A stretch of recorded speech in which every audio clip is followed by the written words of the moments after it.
ensonga y'ababaka ba National Unity Platform obutalayira kuyingira mu Parliament oba okulayira bayingire mu Parliament, Kyaddaaki Robert Kyagulanyi Ssentamu Bobi Wine amaze n'agyogerako. Kali Lugambo Promax kwoli bampita simple gy'osinzira okuba ng'otuwakinga nkusaba nyamba oteekeko share. Mu kiro ekikeeseza olunaku olwaleero, Robert Kyagulanyi Ssentamu Bobi Wine nga right now ali mu Washington DC yakyaziddwako mu maka ga munnakyukakyuka omu gye yagabulidde ekijjulo eri abayisiraamu. Era gwe ssebo bannya bandaba wano Bobi Wine yaweereddwa omukisa okuwayaawayamu oba okwogerako eri abazze mu eyo meeting. Era gwe ssebo bannya bandaba wano yasinziridde n'abanyumiza engeri gye yasimattuka ab'amagye olunaku lwe baalumba amaka ge ennaku z'omwezi nga 15. Olumaze obbanyumiza emboozi eyo n'ayitayo ne mukyala we Barbara Itungo Kyagulanyi ababuuzeeko naye n'abanyumiza ebimu ku byaliwo ab'amagye lwe bayingira amaka ge. Gwe ssebo bannya baatulaba naawa bannankyukakyuka omukisa okubaako n'ebyo ebibuuzo bye baba bamubuuza because alwawo okubasisinkana bassebo ne bannyabo abadde nga aluggulidde ku ppata. Omukazi asituse n'amubuuza ekibuuzo nti mu Uganda tulinawo kati bannankyukakyuka ba biwayi 2. Waliwo bannankyukakyuka abagamba nti ababaka aba National Unity Platform betwalonda ne balangirirwa tebagenda kulayira kuyingira mu Parliament olw'ensonga nti naawe pulezidenti waffe tebakulangirira beegatte ku bannayuganda batambuze protest vote. Tambuza video. N'amugamba ate n'ekiwayo ekirala eky'abannayuganda ekigamba nti no ababaka bayingire Parliament tukozese Parliament as another tool okulwanyisa nakyemalira. Gwe ssebo bannya bandaba omukulembeze Robert Kyagulanyi Ssentamu olumuwadde microphone azzeemu bw'ati njagala owuliriza omusajja ono tukomewo bampita simple. Thank you, Mama. Yeah, that's a quite sensitive and serious question. But given where we are and the way I'm dressed, I've not put on my presidential suit yet. So I have my thoughts, but I don't lead alone. That's a matter that we're discussing and we continue to discuss with the entire leadership and the advisory.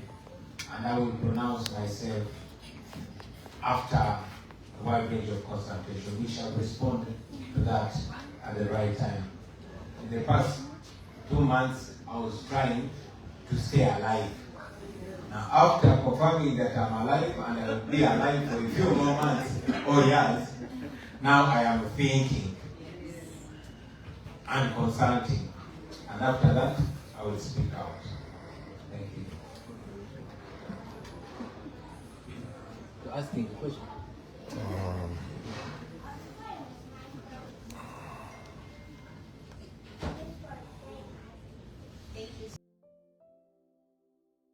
Alright, oyo gwe bayita Robert Kyagulanyi Ssentamu Bobi Wine Mitembo.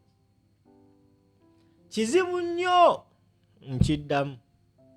Kizibu nnyo okusuula Kyagulanyi Ssentamu Robert Bobi Wine mu mbi.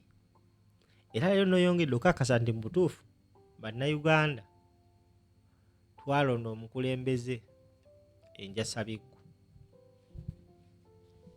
Ekibuuzo kye bamubuuzizza asose n'agamba omukazi in a joking way nti right now I'm not putting on my presidential suit. But of course abadde alina okuddamu omukyalo ono naye ng'alina muddamu mu magezi ag'ekika ekyawaggulu. Era n'amugamba nti nga bw'okimanyi nti National Unity Platform yes nze azikulira naye sisalawo nga nze. Ekyo kyokka kyokka kinzizizzaayo okulaga Kyagulanyi omutuufu agamba nti we are fighting a dictator, so he cannot dictate. Ekibiina bwe kiba nga kirina structures, kirina abakulembeze, kiba kiteekeddwa otuula ne bateesa ku nsonga like it was mu 2022 after the election nga bamaze okukabba, yavayo n'akola statement ku mawulire n'agamba nti sigenda kudda mu kalulu nga kategekeddwa mwami Museveni.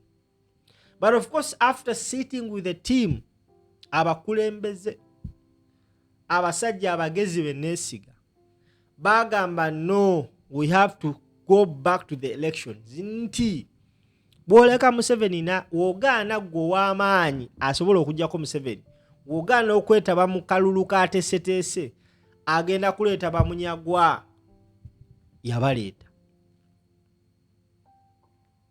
Era wanaabanga bawangudde with 99%, bagenda kuva bagambe bannaye omusajja yatuwangudde mazima tetulina maanyi. So nga it wouldn't make sense gwe omusajja ow'amaanyi asobola obutaba mu kalulu ako oba omuwadde legitimacy, era oba toyina stand kogenda yimirira ng'ogenze mu nsi nga Amerika. Simanyi oba tuli ffenna. Njagala nnyo okulaba nga video eno buli omu agitegera because you really have to know this. So Bobi Wine okuba nti asobola okgenda mu ggwanga erya America right now, n'agenda ku gye tuwandiise Capitol building, n'atuukawo n'amiitinga abantu ab'enjawulo, n'avaawo n'agenda mu gye bayita State Department nga tewali amutaataaganyizza, ekyo kyokka kyokka kijja lwakubanga nti he's the leader of the National Unity Platform, the biggest opposition political party in Uganda. Had he not gone into elections, yabadde tainange kale yandibadde asobola okuba nga ayingira, naye kyandibadde kimuzibuwaliramu. Ne right now ensi yonna neemanyi oyo Bobi Wine yakuba Museveni akalulu. So kyovala bagambye nti we have to sit as a team, talk about it, and later on I'll come out and announce. Ebula emyezi simanyi ndowooza gumu ku ebiri abakulembeze batandika okulayira, naye I think between now and then we are yet to have an official statement. Either tebalayira, so agiresawo balancing, tagambye nti bagenda kulayira, neither tagambye nti tebajja kulayira, wabula agambye he has left it to the team and is part of the team. They have to sit and discuss. Kuba mu 2022 yagamba sigenda kuddamu kwesimbawo, they sat as a team ne bagamba, you know what, let's use this election as a sparking point,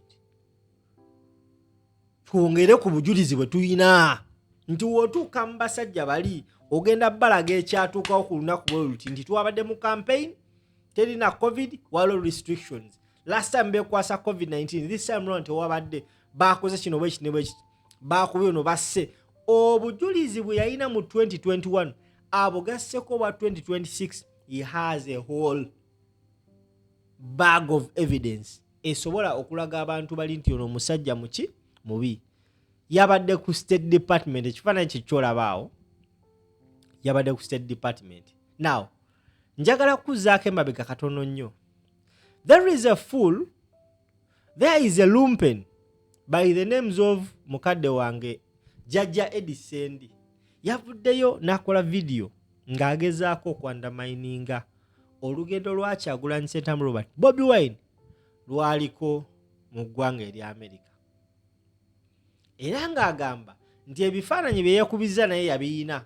Ekyasinze okummalamu amaanyi era bane Kyagulanyi Ssentamu Robert Bobi Wine agenda suula abasajja eddalo.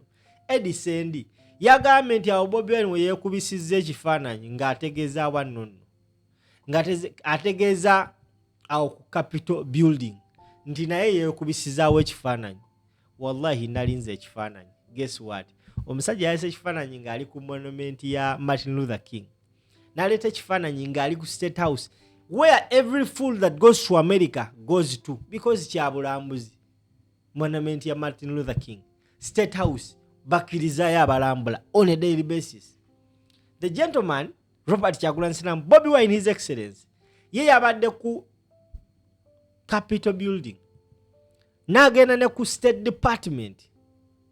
Kati neneebuuza Eddie Sendi bulwadde ki bw'alina?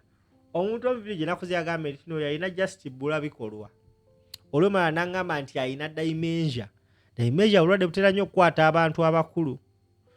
Mukadde waffe jjajja Sendi Kaddiwa alabika alina dementia. Nzikiriza nkuzanyire ka clip kanene okawulire ne statements ze yayogedde. Then after that gwe ssebo banya bandaba tukomewo tovaawo. Atuwaddeyo ku bifaananyi bya Idi. Twafunye big size bebe cool. Kyenjagala okunnyonnyola bannayu. Yes, stating that and yes, I to celebrate Idi Day n'abasiraamu bonna. Yabadde ne mukyala we. Abaana bakugamba lingali. Awe babadde simanyi babadde sookera wali. Tomanyi yasoose n'ateekayo ng'ali Washington. Ng'agenze okusisinkana na n'agamba nti katwita ako oba oyinza okukafuna. Yagambye nti ali atandise ku lugendo. Kyenjagala okunnyonnyola bannayuganda. Lugendo ki lwe? Naye obitaddeyo ssebo. Awo. Ataddeyo ekifaananyi nga omukulu nga ali ku Washington, ali ku White House, eringa State House wane Uganda. Awo wenakomye otegeera Sendi yagambye nti Kyagulanyi yabadde ku White House.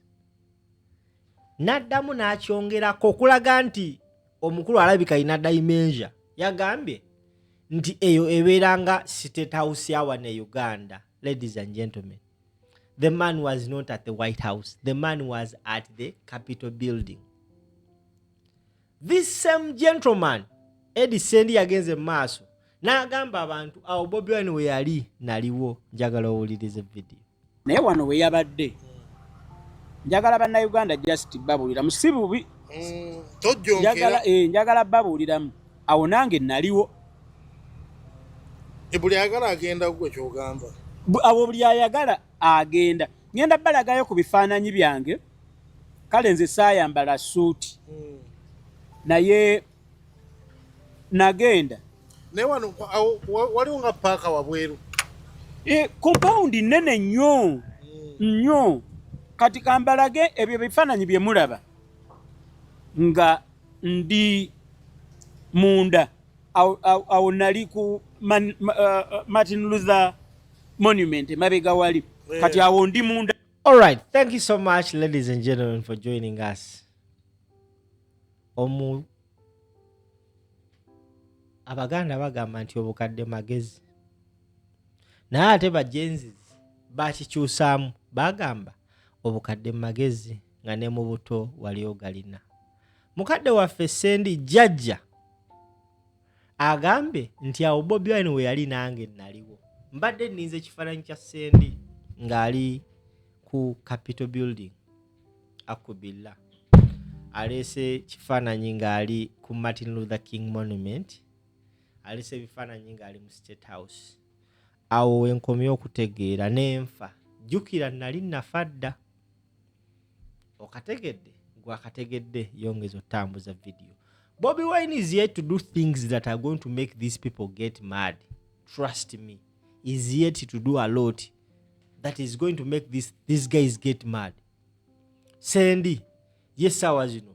Kati nze namuje ku listi y'abategeera. Namugassa ku listi y'abasajja mivule. Bakadde bafa kati babeera. Omwana yangambye alina obulwadde bwe bayita dementia. Simanyi kye butegeeza naye munoonyerezaako atuuka ekiseera n'atandika okulaba nga ekikopo kino akirabanga egiraasi. Atuuka ekiseera ng'amanyi buli kiseera abeera ku ttooyi n'amaliriza nga yeeyonoonedde. Obulwadde bukwata nnyo bakadde baffe. Naye famire zitegeera zanguwa ne zibatwala mu homes ezisobola okulabirira abakadde baffe abo. Era mbadde nsaba okutandika initiative tusondesonde akasente mukadde waffe tumutwale mu maka g'abakadde. Ngenda kusaba omukulu Frank Antambi the Juggernaut mu mutaaginga awo ne Shalom oba basobola bannoonye ntandika okubanga waliwo abantu abali wiringi okubawa kasente batwale mukadde waffe Sendi mu ddwaliro ly'abalina Dimesia. Kirabika alabika tali bulungi. Nsigadde nze Simple MC aka Kali Lugambo Promax. Wano wembeera sivangawo. Fuba nnyo okulaba nga buli lunaku apiya. Saba Mukama Katonda abankuumire abampeere ebyo bye musinga okwagala. Mubeere bulungi, muyiraba.